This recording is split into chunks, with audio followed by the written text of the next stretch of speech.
The Autobiography of Benjamin Franklin, edited by Frank Woodward Pine. Chapter 3. Arrival in Philadelphia. My inclinations for the sea were by this time worn out, or I might now have gratified them. But having a trade, and supposing myself a pretty good workman, I offered my service to the printer in the place, old Mr. William Bradford, who had been the first printer in Pennsylvania, but removed from thence upon the quarrel of George Keith. He could give me no employment, having little to do, and help enough already. But, says he, my son at Philadelphia has lately lost his principal hand, Aquila Rose, by death. If you go thither, I believe he may employ you. Philadelphia was 100 miles further. I set out, however, in a boat for Amboy, leaving my chest and things to follow me round by sea. In crossing the bay, we met with a squall that tore our rotten sails to pieces, preventing our getting into the Kill, and drove us upon Long Island. In our way, a drunken Dutchman, who was a passenger too, fell overboard. When he was sinking, I reached through the water to his shock pate and drew him up, so that we got him in again. His ducking sobered him a little, and he went to sleep, taking first out of his pocket a book which he desired I would dry for him. It proved to be my old favorite author, Bunyan's Pilgrim's Progress, in Dutch, finely printed on good paper, with copper cuts, a dress better than I had ever seen it wear in its own language. I have since found that it has been translated into most of the languages of Europe, and suppose it has been more generally read than any other book, except perhaps the Bible. Honest John was the first that I know of who mixed narration and dialogue, a method of writing very engaging to the reader, who in the most interesting parts finds himself, as it were, brought into the company and present at the discourse. Defoe in his Crusoe, his Moll Flanders, Religious Courtship, Family Instructor, and other pieces has imitated it with success, and Richardson has done the same in his Pamela, etc. Kill Van Kill, the channel separating Staten Island from New Jersey on the north. Samuel Richardson, the father of the English novel, wrote Pamela, Clarissa Harlowe, and The History of Sir Charles Grandison, novels published in the form of letters. When we drew near the island, we found it was at a place where there could be no landing, there being a great surf on the stony beach. So we dropped anchor and swung round towards the shore. Some people came down to the water edge and hallooed to us as we did to them, but the wind was so high and the surf so loud that we could not hear so as to understand each other. There were canoes on the shore, and we made signs and hallooed that they should fetch us, but they either did not understand us or thought it impracticable. So they went away, and night coming on, we had no remedy but to wait till the wind should abate, and, in the meantime, the boatman and I concluded to sleep, if we could, and so crowded into the scuttle, with the Dutchman, who was still wet, and the spray beating over the head of our boat, leaked through to us, so that we were soon almost as wet as he. In this manner we lay all night with very little rest, but the wind abating the next day, we made a shift to reach Amboy before night, having been 30 hours on the water without victuals or any drink but a bottle of filthy rum, the water we'd sailed on being salt. In the evening I found myself very feverish and went to bed, but having read somewhere that cold water drank plentifully was good for a fever, I followed the prescription, sweat plentifully most of the night. My fever left me, and in the morning, crossing the ferry, I proceeded on my journey on foot, having 50 miles to Burlington, where I was told I could find boats that would carry me the rest of the way to Philadelphia. It rained very hard that day. I was thoroughly soaked, and by noon a good deal tired, so I stopped at a poor inn, where I stayed all night, beginning now to wish that I had never left home. I cut so miserable a figure, too, that I found by some questions asked me I was suspected to be some runaway servant, and in danger of being taken up on that suspicion. However, I proceeded the next day, and got in the evening to an inn within 8 or 10 miles of Burlington, kept by one Dr. Brown. He entered into conversation with me while I took some refreshment, and, finding I had read a little, became very sociable and friendly. Our acquaintance continued as long as he lived. He had been, I imagine, an itinerant doctor, for there was no town in England or country in Europe of which he could not give a very particular account. He had some letters and was ingenious, but much of an unbeliever, and wickedly undertook, some years after, to travesty the Bible in a doggerel verse, as Cotton had done Virgil. By this means he set many of the facts in a very ridiculous light, and might have hurt weak minds if his work had been published, but it never was. At his house I lay that night, and the next morning reached Burlington, but had the mortification to find the regular boats were gone a little before my coming, and no other expected to go before Tuesday, this being Saturday, wherefore I returned to an old woman in the town, of whom I had brought gingerbread to eat on the water, and asked her advice. She invited me to lodge at her house until a passage by water could offer, and being tired with my foot travelling, I accepted the invitation. She, understanding I was a printer, would have had me stay at that town and follow my business, being ignorant of the stock necessary to begin with. She was very hospitable, gave me a dinner of ox cheek and great goodwill, accepting only a pot of ale in return, and I thought myself fixed till Tuesday should come. However, walking in the evening by the side of the river, a boat came by which I found was going towards Philadelphia, with several people in her. They took me in, and as there was no wind, we rowed all the way, and about midnight, not having yet seen the city, some of the company were confident we must have passed it, and would row no further. The others knew not where we were, so we were put toward the shore, got into a creek, landed near an old fence with the rails of which we made a fire, that night being cold, in October, and there we remained till daylight. Then one of the company knew the place to be Cooper's Creek, a little above Philadelphia, which we saw as soon as we got out of the creek, and arrived there about 8 or 9 o'clock on the Sunday morning, and landed at the Market Street wharf.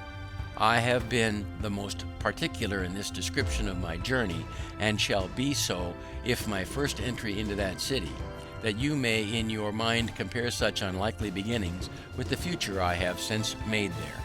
I was in my working dress, my best clothes being to come round by sea. I was dirty from my journey, my pockets were stuffed out with shirts and stockings, and I knew no soul nor where to look for lodging. I was fatigued with travelling, rowing, and want of rest. I was very hungry, and my whole stock of cash consisted of a Dutch dollar and about a shilling in copper. The latter I gave the people of the boat for my passage, who at first refused it on account of my rowing, but I insisted on their taking it, a man being sometimes more generous when he has but a little money than when he has plenty, perhaps through fear of being thought of to have but little. Then I walked up the street, gazing about till near the market house I met a boy with bread. I had made many a meal on bread, and inquiring where he got it, I went immediately to the baker's he directed me to in 2nd Street, and asked for biscuit, intending such as we had in Boston, but they, it seems, were not made in Philadelphia. Then I asked for a 3-penny loaf, and was told they had none such. So, not considering or knowing the difference of money, and the greater cheapness, nor the names of his bread, I bade him give me 3 penny worth of any sort. He gave me accordingly 3 great puffy rolls. I was surprised at the quantity, but took it, and having no room in my pockets, walked off with a roll under each arm, and eating the other. Thus I made up Market Street as far as 4th Street, passing by the door of Mr. Reed, my future wife's father, when she, standing at the door, saw me, and thought I made, as I certainly did, a most awkward, ridiculous appearance. Then I turned and went down Chestnut Street and part of Walnut Street, eating my roll all the way, and coming round I found myself again at Market Street wharf, near the boat I came in, to which I went for a draught of river water, and being filled with one of my rolls, gave the other 2 to a woman and her child that came down the river in the boat with us, and were waiting to go farther. Thus refreshed, I walked again up the street, which by this time had many clean-dressed people in it, and who were all walking the same way. I joined them, and thereby was led to the great meeting-house of the Quakers near the market. I sat down among them, and, after looking round a while and hearing nothing said, Being very drowsy through labour and want of rest the preceding night, I fell fast asleep, and continued so till the meeting broke up, when one was kind enough to rouse me. This was therefore the first house I was in, or slept in Philadelphia. Walking down again toward the street, and looking in the faces of people, I met a young Quaker man whose countenance I liked, and accosted him, requesting he would tell me where a stranger could get lodging. We were then near the sign of the Three Mariners. Here, says he, is one place that entertains strangers, but it is not a reputable house. If thee wilt walk with me, I'll show thee a better. He brought me to the Crooked Billet in Water Street, where I got a dinner, and while I was eating it, several sly questions were asked me, as it seemed to be suspected from my youth and appearance that I might be some runaway. After dinner my sleepiness returned, and being shown to a bed, I lay down without undressing, and slept till 6 in the evening, was called to supper, went to bed again very early, and slept sound till next morning. Then I made myself as tidy as I could, and went to Andrew Bradford the printer's. I found in the shop the old man, his father, whom I had seen in New York, and who, traveling on horseback, had got to Philadelphia before me. He introduced me to his son, who received me civilly, gave me a breakfast, but told me he did not at present want a hand, being lately supplied with one. But there was another printer in town lately set up, one Keimer, who, perhaps, might employ me. If not, I should be welcome to lodge at his house, and he would give me a little work to do now and then till fuller business should offer. The old gentleman said he would go with me to the new printer, and when we found him, "Neighbor," says Bradford, "I have brought to see you a young man of your business. Perhaps you may want such a one." He asked me a few questions, put a composing stick in my hand to see how I worked, and then said he would employ me soon, though he had just then nothing for me to do, and taking old Bradford, whom he had never seen before, to be one of the townspeople that had a good will for him, entered into a conversation on his present undertaking and prospects, while Bradford, not discovering that he was the other printer's father, on Keimer's saying he expected soon to get the greatest part of the business into his own hands, drew him on by artful questions and starting little doubts, to explain all his views, what interest he relied on, and in what manner he intended to proceed. I, who stood by and heard all, saw immediately that one of them was a crafty old sophister, and the other a mere novice. Bradford left me with Keimer, who was greatly surprised when I told him who the old man was.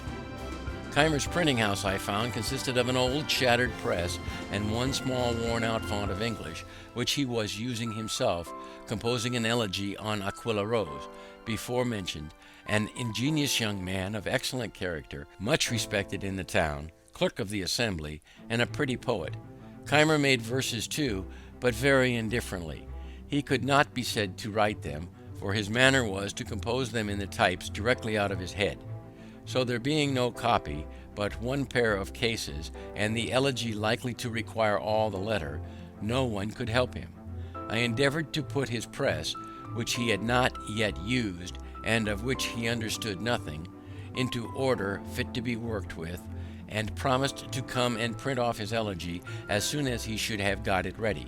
I returned to Bradford's, who gave me a little job to do for the present, and there I lodged and dieted. A few days after, Keimer sent for me to print off the elegy, and now he had got another pair of cases and a pamphlet to reprint, on which he set me to work.